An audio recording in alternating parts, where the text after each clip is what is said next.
Okay, it's 12 o'clock. We'll go ahead and get started. Thank you everyone for joining us on I'm sure you're having a busy day on your lunch break. And so a couple housekeeping announcements. If you all enter chat, it's the upper right-hand corner. That space, you can type in some questions and I'll be checking these during the program. And we can address those questions during the program, hopefully. If not, we will address them following the program and then send you the responses. And so this program will also be available online tomorrow, and we will send you a link when it is available. Following the program, you will get an email with an evaluation and credit link, or you can scan the QR code following this program to get credit for it. So the reason we're getting together today is because of this relatively new COVID-19 related pediatric multisystem inflammatory syndrome. The CDC is referring to it as MIS-C. And I have a panel with us today. I'm going to moderate.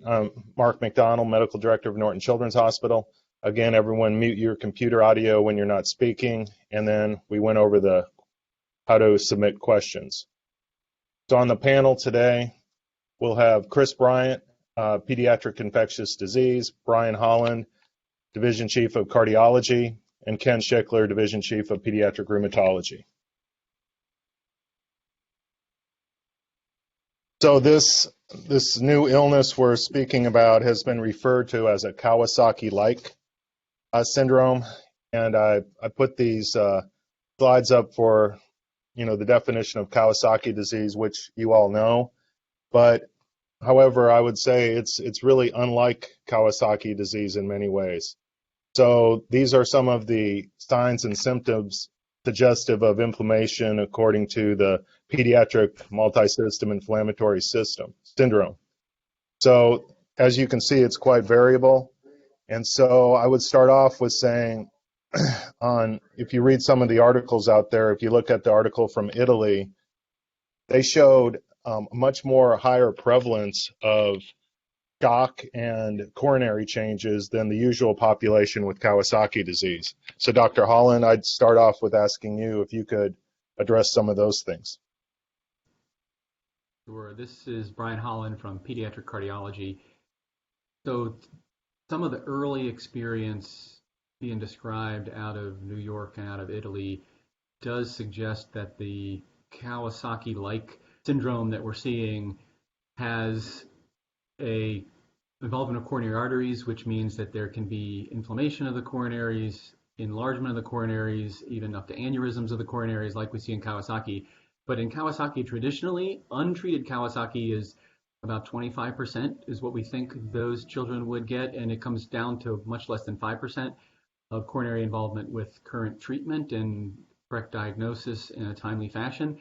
But the Italian experience, even though early, suggested that the cardiac involvement in up to 50% of the time. The other thing that has been seen is that it's pretty rare in previous eras to have Kawasaki disease present with shock and true cardiac dysfunction and circulatory collapse, either known as Kawasaki shock syndrome, or when I was first training, Kawasaki's, which definitely sticks in your mind if you're a young cardiologist trying to look out for things that could be bad for your patients. But up to 50% of the patients seen in Italy seem to have some cardiac dysfunction and poor cardiac output with this. So it seems to have a more likely that these patients could become more ill and have more cardiac involvement than what you may traditionally think of with Kawasaki. So, of course, everyone wants to catch these patients before they get to those points. So who in Kentucky can do these echoes and look at coronaries? That seems like it'd be hard to do. Yeah, that's one of the challenges that we are going to be looking at, try to serve the whole state and the whole region as much as possible. And we've been working with sonographers at regional hospitals around the state for a number of years. And there are sonographers who do some imaging on children in the emergency rooms and the newborn nurseries around the state, but really accurate imaging and measurement of coronary arteries and ruling out aneurysms really is a specialty congenital sonographer, congenitally trained sonographer skill. And so I would not feel comfortable saying that we can definitively rule out coronary aneurysms or coronary involvement in the regional hospitals around the state. I really think that the Children's Hospital is the right place for those patients. So I think one of the things we'll be able to hopefully talk about today is I think that if you have a patient you have concern about, there's going to be a decision process where you are evaluating them, screening them, making a decision about next steps. If you get to the point where you think this patient needs to have their coronaries evaluated, I think that they need to come to the Children's Hospital. I really don't think that that's a skill set that we can do well in that outreach or regional hospitals around the state.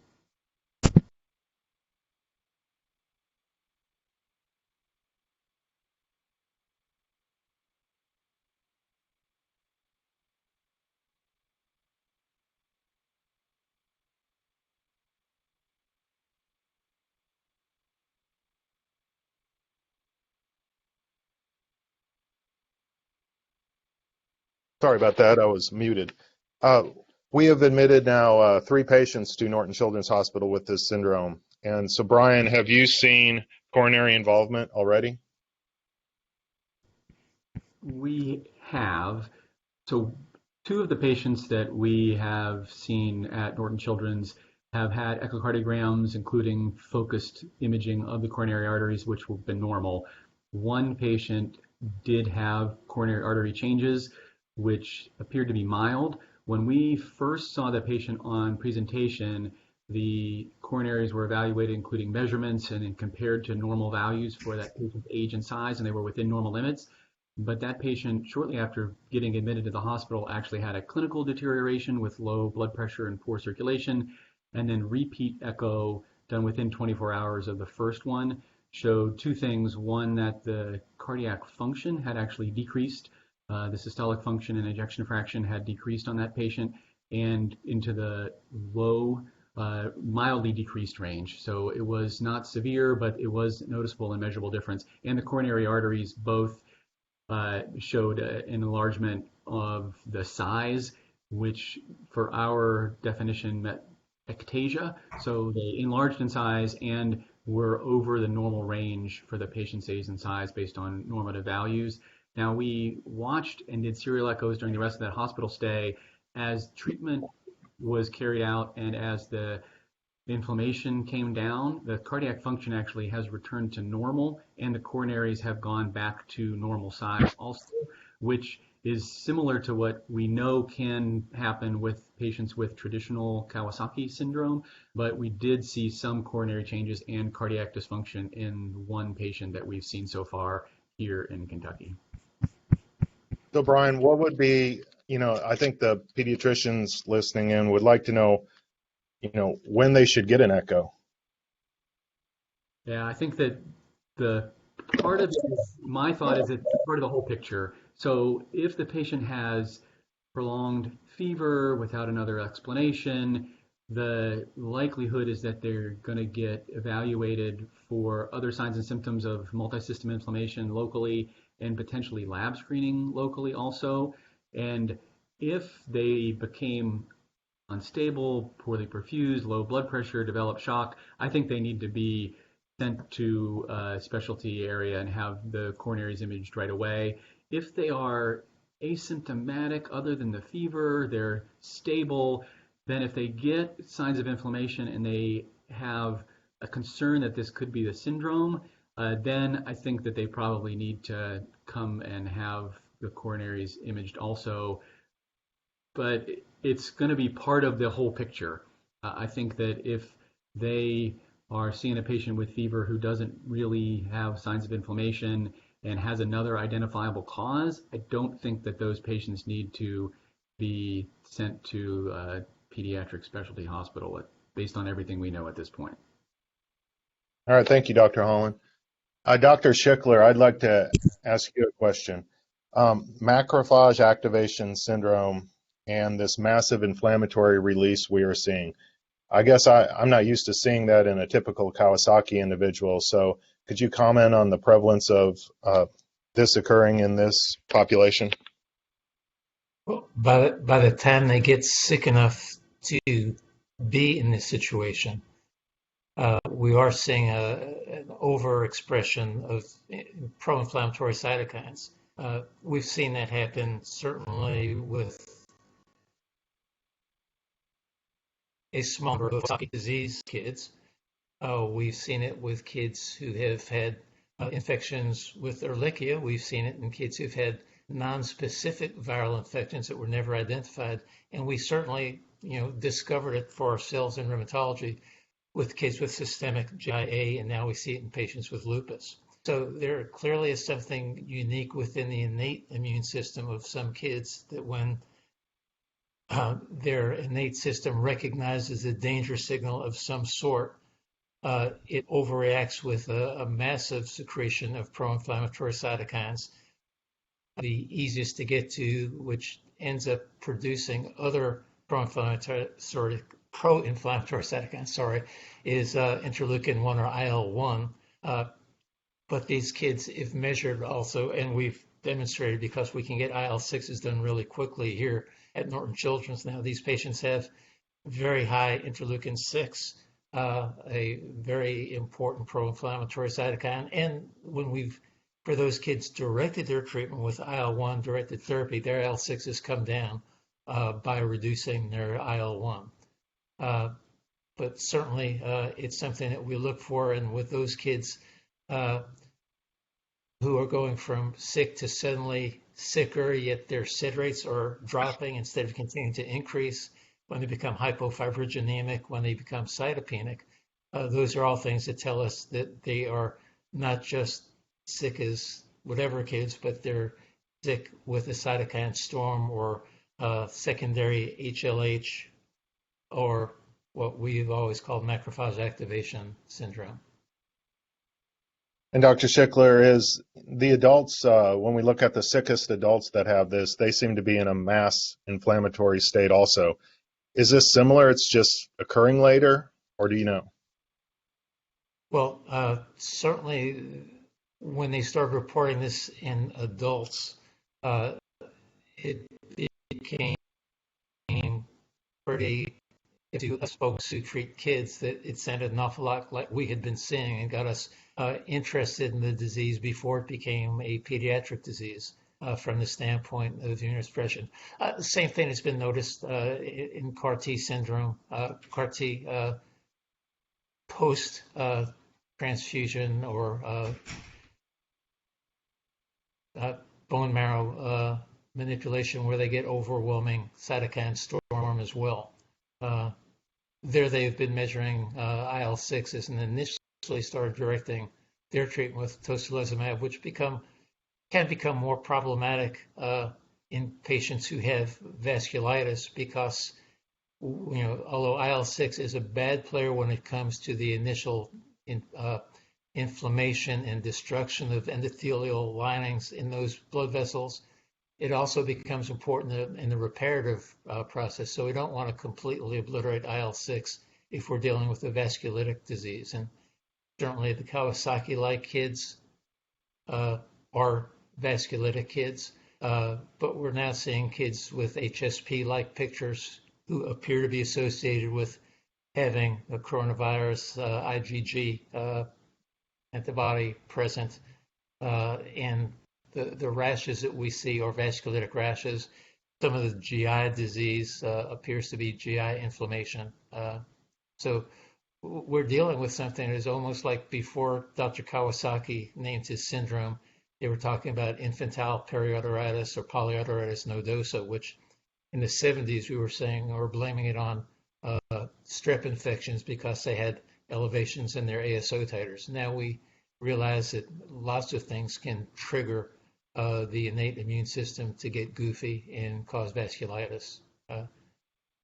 This particular virus seems more adept and virulent at doing that. And you spoke about the GI symptoms, and 2 of our 3 patients came in with principal GI symptoms.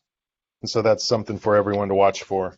Are there specific labs you look at when you're kind of diagnosing or putting them in the category of macrophage activation syndrome? Well, for MAS, we traditionally, with regards to systemic GIA, have looked at ferritins above 684. When they've been looked at with the cytokine storm that's associated with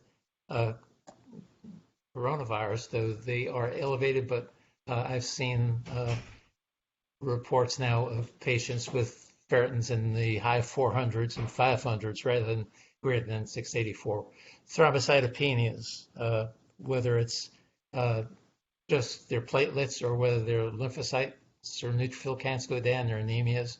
Hypofibrinogenemia is another thing we look at, and the ratio of platelet count to sed rate and inflammatory markers to the drop-in rate become important. There's some other things that we can measure that are very, very nonspecific for any inflammatory process, so that we really are in a learning phase rather than a knowing phase when it comes to trying to figure out what are the best things that can sort of focus in on this particular massive inflammatory syndrome, even short of the secondary HLH or MAS picture.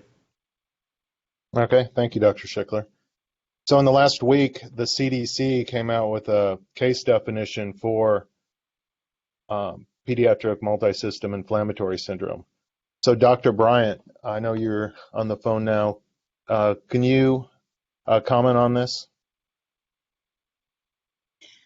Sure, Dr. McDonald, thank you. So the CDC did revise they actually came up with the definition, working primarily, I think, with clinicians in New York, because clinicians in New York have seen the largest number of cases. Some of you know that our state health department released a case definition last week, sort of in advance of CDC. But now that CDC has come up with their case definition, they will move to that. And so really the CDC definition emphasizes multisystem organ involvement, so two or more systems involved, along with fever, and no alternative plausible diagnosis. And so I will say that many of the signs and symptoms of multisystem inflammatory syndrome in children overlap with things that we see routinely here in Kentucky. Dr. Schickler mentioned tick-borne disease. And so we need to keep a broad differential when we're seeing kids with fever and inflammation. And in Kentucky, tick-borne disease is likely to be more common than MIS-C, which is the new CDC terminology for this syndrome.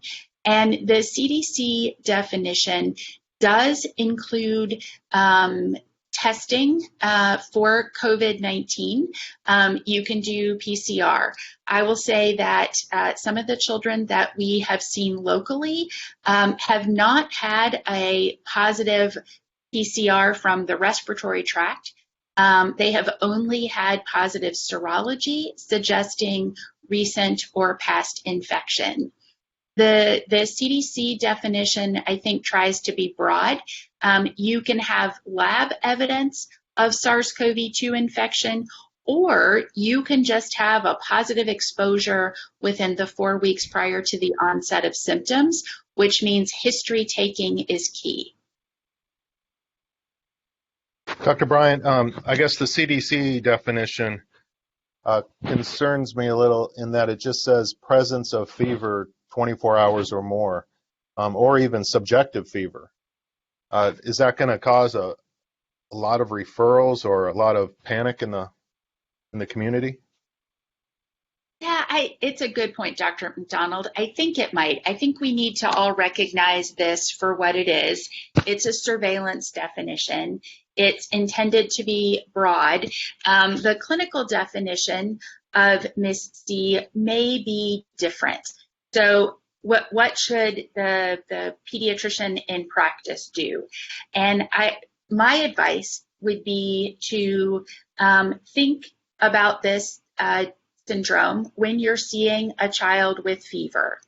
I think common things are going to be common. We should look at all the potential diagnoses. I will say, you know that we've had several children that we've diagnosed here. We've worked up many more. And we've seen kids who had urinary tract infections. We've seen kids who were thought to have tick-borne disease. And so on day one of fever, I think we approach this like we do every other infectious disease or fever-causing syndrome in children. We say, day one of fever, maybe there's some red eyes. Well, we know that some children on day one of fever are going to turn out to have Kawasaki, right? But we don't diagnose it on day one. We just keep that in the back of our mind and we say, okay, we're going to look for common things. And if the fever persists, then we'll pursue additional workup. I do think that, we are still seeing cases of acute SARS-CoV-2 in Kentucky. Historically, over the last couple of months, we have said to pediatricians, okay, if you're seeing a previously healthy child with fever and a runny nose, yes, it might be COVID-19, but you don't need to test. In fact, there weren't many options for healthy ambulatory children who developed a fever and some mild symptoms that might be COVID. I think as expands and testing options expand, pediatricians will be able to test children who have fever and acute respiratory symptoms, know who has acute COVID-19 infection, and then potentially do some anticipatory guidance with parents and say, all right, a very small number of children overall go on to develop these worrisome signs and symptoms of hyperinflammation, but here's what you should watch for. Dr. Bryan, are these patients in general older than your typical Kawasaki group? Yes, at least that's what has been reported. I think we all like evidence, right? But realize that the very first paper describing this was published less than 2 weeks ago, and it was a series of kids from the United Kingdom. And so, yes, I think the picture that is older than the typical child with Kawasaki, typical Kawasaki, generally, we think about that in less than 5 years of age. Now, that's not an absolute. We know that older children occasionally develop Kawasaki-like illness. But in general, in the cases that I have seen reported thus far, the children, the median age has been older, so I think we should not let age dissuade us. This is definitely a disease that can be seen in school-age children and adolescents. Okay, and are these children infectious?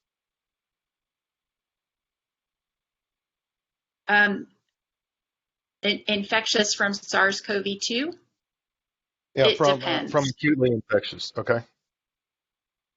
Yeah. So I'll share sort of general experience. Some kids have a positive PCR, and some kids don't have a positive PCR from the respiratory tract. They only have positive serology, so IgG or IgM suggesting past or recent infection. At diagnosis, if a child has a positive PCR from the respiratory tract, we would consider them to be potentially acutely infectious. Although what we know now is that some people have SARS-CoV-2 recoverable by PCR for many, many days. Are they still infectious? Is it viable virus? We don't know. We know that the PCR can be positive for more than 10 days, in some cases more than 30 days. So from an infection prevention standpoint, I think when this is in the differential, we start COVID isolation precautions until it's sorted out. Complicating this question is the fact that the PCR test isn't perfect. While in some people it can be positive for days to weeks, it's not a test that is 100% sensitive. And so if this is in the differential, our general approach at the Children's Hospital is to send more than one PCR test. In the setting of acute SARS-CoV-2 infection, there have certainly been patients who've had repeatedly, I'm speaking children and adults here, mostly adults, right? But there are patients who have acute SARS-CoV-2 infection. NP swabs are negative, but lower respiratory tract samples are positive. The other thing to think about is that this virus affects the GI tract. And if upper respiratory tract samples are negative, a stool PCR may be positive. Now, stool PCRs aren't always readily available. It may be available on an investigational basis, but it's something to consider. All right, thank you. I'm going to just put up a slide of kind of an algorithm or guideline that we've been considering over and over again and putting together. And so just to give the people on this call kind of an idea of what labs might be sent if you felt like you had a patient that might need evaluation. One of the questions from the audience is, Dr. Bryan, what is the rate of children who have this compared to the number we have worked up?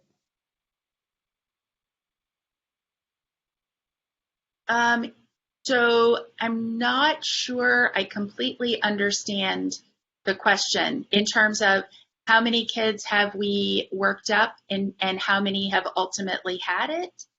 Yeah, I guess probably that we've considered of having this syndrome, but we're coronavirus negative and serology negative. Yeah, it is probably too soon to share that data. It's really an evolving picture. And I think our plan, so if this diagnosis is thought to be likely, then we test kids with multiple respiratory PCRs, the stool PCR, serology, and then when they come back for follow-up, we'll do serology again. Okay. So, but I think we'll be able to share it over the coming. Okay. Dr. Schickler, there's a question from the audience. Is a neonate's immune system capable of mounting this kind of inflammatory response?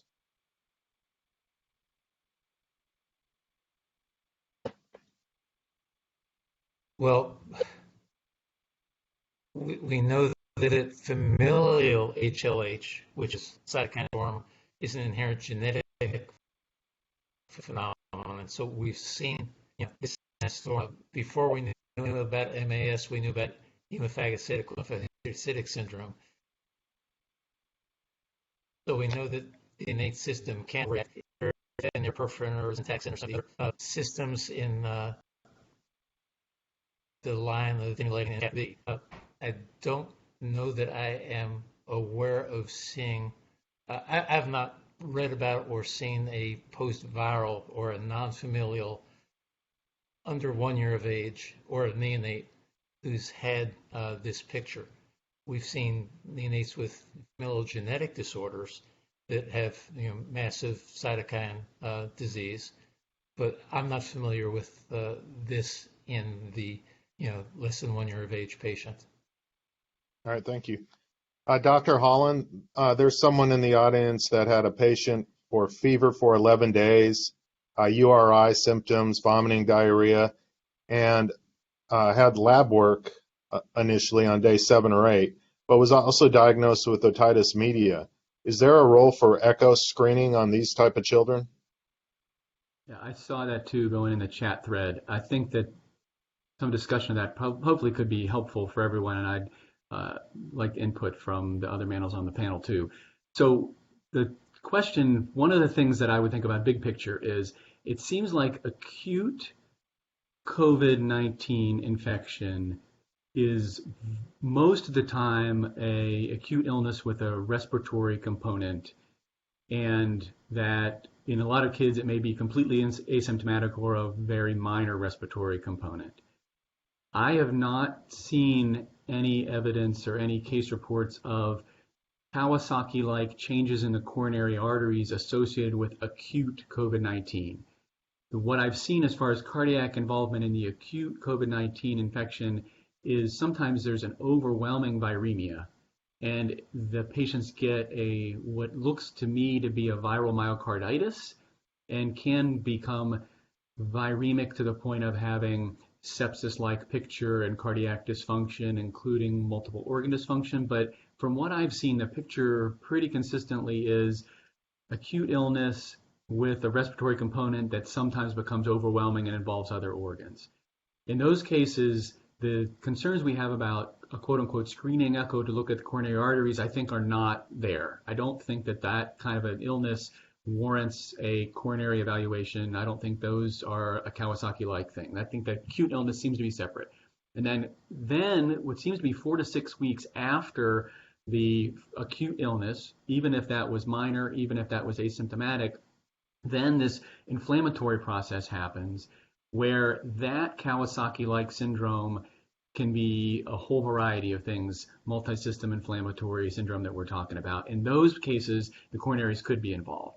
So I think one of the things that may be helpful for patients, for providers taking care of patients, is do you think this is the acute illness, or do you think this is the secondary 4 to 6 weeks afterwards inflammatory illness? It seems like that inflammatory illness does not have a prominent respiratory component.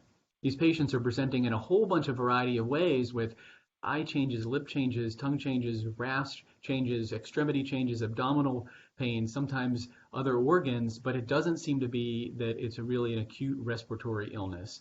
And if they get this fever with signs of inflammation, multiple things involved as far as other organ systems, it can involve the heart and it can be Kawasaki-like.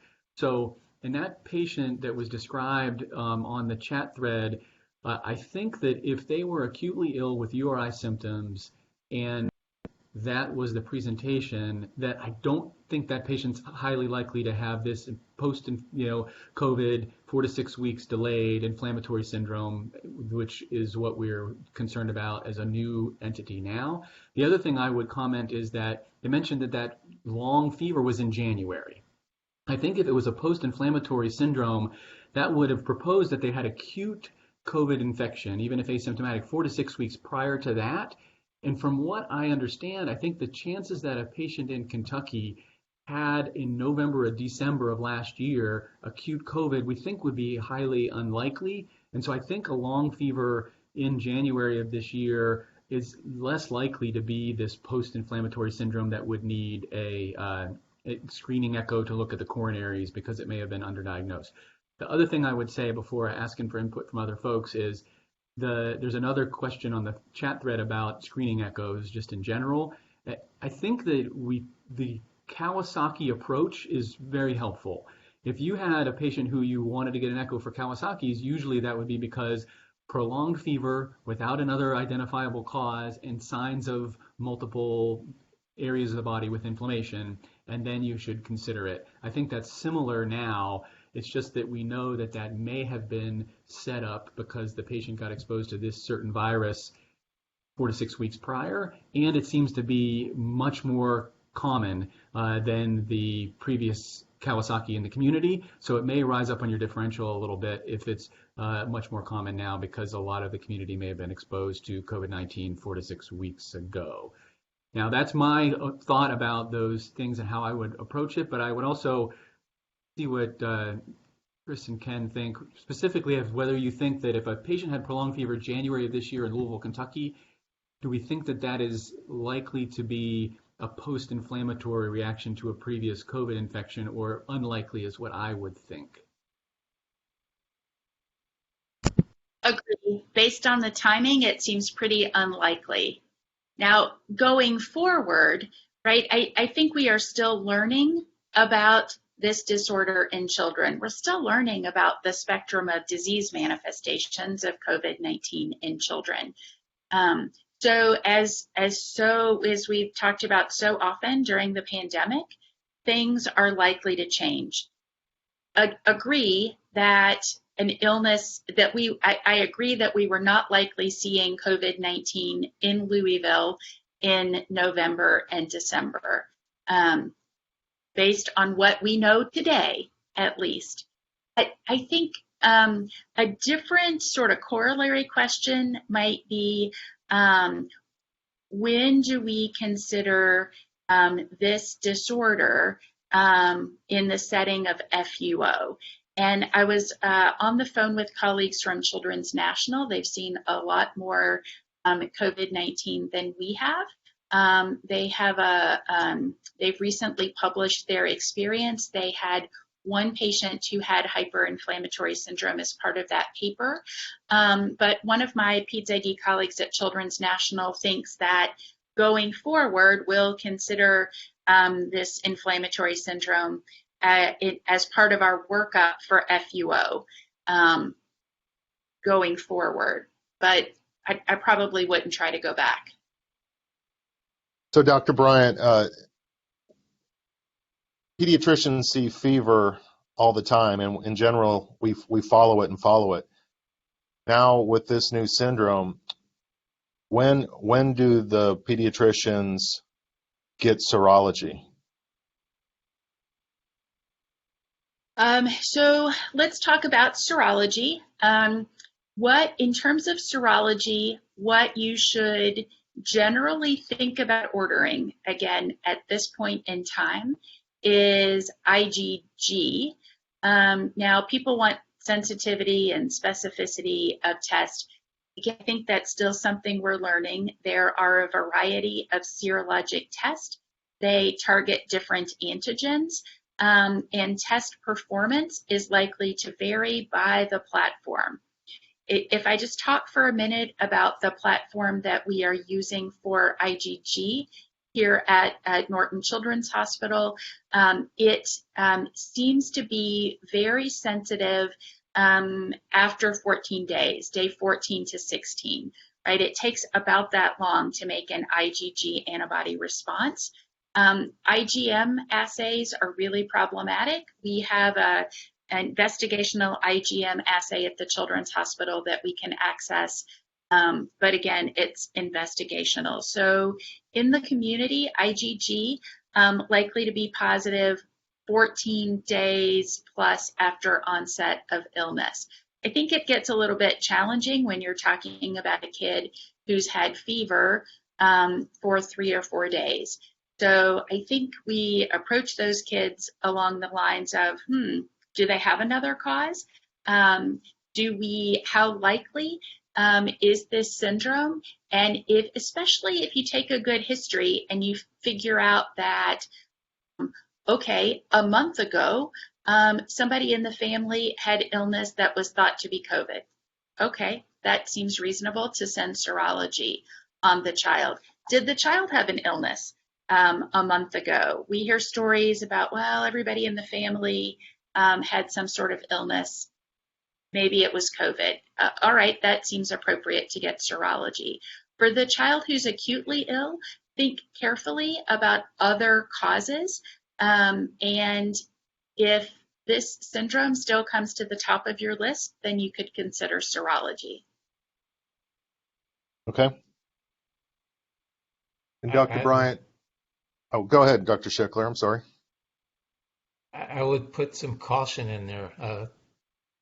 You know, as Chris has said, this is a learning phase, and we know that there are patients who have definitely had asymptomatic disease.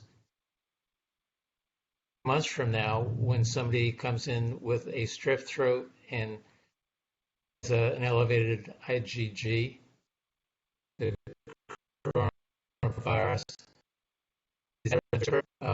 if we do an ASO titer on somebody who comes out, if they've ever had strep, their ASO titer will be elevated. Does that mean that it has anything to do with their current disease? So when people who are interested in being able to do widespread surveillance of asymptomatic patients for presence of antibody to something they've been exposed to and were never symptomatic, then we can really have people like Chris and her colleagues tell us the significance as it relates to new disease.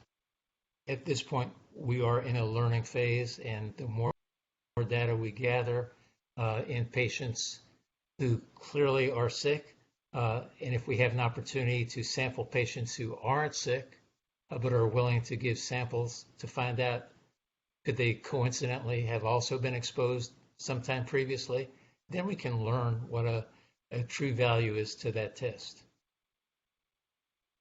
From our standpoint, having nothing to do with coronavirus, if we do willy-nilly ANAs, we're going to find a lot of positive tests, but they don't all relate to the fact that somebody didn't feel well. And so, Dr. Schickler, related to what you have said, when we cast our net wide initially when we saw this first case, we admitted a lot of children because they had high ferritins, high CRPs, and maybe things we weren't testing on routine children with fever. You think that's the same thing as what you're referring to? Well, potentially. But again, not so much as a non-specific marker of inflammation like the ferritins and the D-dimers and the fibrinogens, but with respect to if you in fact had an asymptomatic infection in the past, does this second day of fever in somebody who does have that runny nose or otitis media, does that have anything to do with their serology? So different from just a random inflammatory marker, but again, trying to sort out the validity and reference to time and point becomes important. Okay. Dr. Bryan, I assume you guys get a number of calls about suspected Kawasaki patients. When does the community pediatricians call ID about possibilities of MIS-C? Dr. McDonald, I think the best answer today is when they're worried. I suspect because this is a new disorder, people are going to have lots of questions. And so there is actually a hotline set up. Pediatricians with questions about a patient can call and be connected to an ID provider. Yes, you can use the traditional channels that you've always used, but if you have a patient in your office, you're really worried, you just want to say, I don't know, then we will help you think through that. I think given that this is a newly described disorder, we're still learning about it. If you have questions, call. We're happy to work with you to sort through the possibilities, just as we've always done with, is this Kawasaki? I've got a kid on day 2 who has fever and a rash, and I'm not sure. We are here to partner with people. Thank you, Dr. Bryant. Dr. Holland, concerning heart echo, is there maybe a lab test that one should order if they're thinking about heart echo, such as a troponin? Would that help a pediatrician figure out if they should get that echo? That's a really good question. I think that the troponin is most useful in a patient who you think is ill. Whenever we have patients presenting to the emergency room and we're worried about cardiac dysfunction or rapidly developing illness, that type of a picture, if you have an outpatient in the office who has multiple days of fever, no clear cause, and you're wondering if the turns out that this patient may have something inflammatory going on, I don't think that troponin is a great test for that. The real reason that we are frequently checking troponins in the emergency room in the children's hospital right now is because there's a potential that a child could become kind of acutely sick and have a decompensation, but oftentimes you'll know that in your office that this is a patient who's mildly symptomatic and is hemodynamically stable. So I don't think the lab test is a really helpful tool for a general pediatrician in the office. I think that the analogy for the Kawasaki concern and when to get an echo for a patient with prolonged fever and other signs and symptoms that may suggest inflammatory involvement of multiple organs and lack of any other clear diagnosis, I think that you can order an echo on those patients without a troponin. I think a troponin is probably more useful in the patient who you think is unwell enough to need to go to the emergency room, and then we would use that to determine how quickly we got an echo. Did they need to get admitted to the hospital? Do we think they're developing any cardiac dysfunction? Again, we're still learning about this. There's nothing in a guideline that helps that be answered definitively, but I think that in the office setting, that clinical judgment is probably the right way to decide about whether you think your patient would benefit from getting an echo and looking at the coronaries. All right, thank you. Dr. Bryant, realizing that this is a new syndrome and we are learning about it every day, is there a message that pediatricians can convey to the concerned parent that where the parent is considering this diagnosis? Sure. I think we should all be prepared to field these questions. The AAP has resources about COVID-19. We have actually worked on some messaging that is parent friendly on the Norton Healthcare website. Dr. Holland has done a blog post that is very nice, that has a lot of useful information. So general messaging for parents. Yes, you are seeing this on the news and it's scary and this can make kids really sick. But really and truly, this is a very rare disorder. And so other things will be much more common. If your child gets a fever, we want to know about it and potentially see them to evaluate them for all of the things that can cause fever. It is still important to protect your child from getting COVID-19 infection. So hand hygiene is important, social distancing is important, and I think general reassurance and emphasizing that this is rare, but we want to see your child if they get a fever. But look, I think we've all seen the numbers, and people on this call could probably attest to this. Visits to pediatricians' offices have fallen because of the pandemic, because of concerns that are going. We've heard that some patients or some parents are reluctant to bring their kids in for well visits to get vaccines. They're reluctant to bring them in for sick visits even, right? Because they don't want to be around other sick children. So I think one message needs to be is that we are open as pediatricians. We are here for you. If your child is sick, we want to know about it. And then we can evaluate them for all of the things that cause fever. All right. I thank the panel. I don't see any more questions.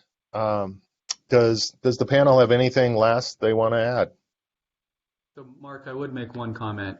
Just so the folks on the call know, we've also set up a follow-up clinic specific to the patients who are diagnosed with this or had a concern on an inpatient basis and were started down the treatment pathway for this. Because it's new and because we were trying to really follow them closely to learn as much as we can and make sure that we're watching closely as we're learning what the not only acute presentation looks like, but what the several weeks afterwards look like. So I just wanted to let everybody know that that was something that we're setting up. So if they have a patient who they have a concern, they come in to Norton Children's, they get admitted, they get diagnosed, they get treated, we actually will be contacting them, and we have a multidisciplinary clinic with cardiology, rheumatology, and infectious disease. And then we're also going to add in any other specialists if there's other organs that are involved, and that we'll be following really closely. And so we're hoping that we can, as we learn more about that, it'll help us to guide the community providers on what is the most useful thing that helps to get the right diagnosis, because we're going to see all of the kids who we thought might have it in follow-up, and then we'll be able to let everyone know that we're following closely after they go home, and that anything we learn can be shared back with providers too. So just wanted to let everyone know that we're not only working on how to help figure out which kids are the correct ones to come into the hospital and get tested initially, but we're trying to follow them for a while out afterwards so we can keep learning from the condition as well. Great, that's a great point, Brian. And so just for everyone listening, you all, we have put the COVID hotline number up on the screen. Again, this is a way to contact, parents can contact a nurse, parents can get general information, or providers can get in touch with an infectious disease specialist if they need to. And again, we will have a multidisciplinary clinic to manage all of these patients after if they get diagnosed with this syndrome. So I thank the panel for your time and your expertise and always being available. And I thank everyone for listening in today. And this concludes our program.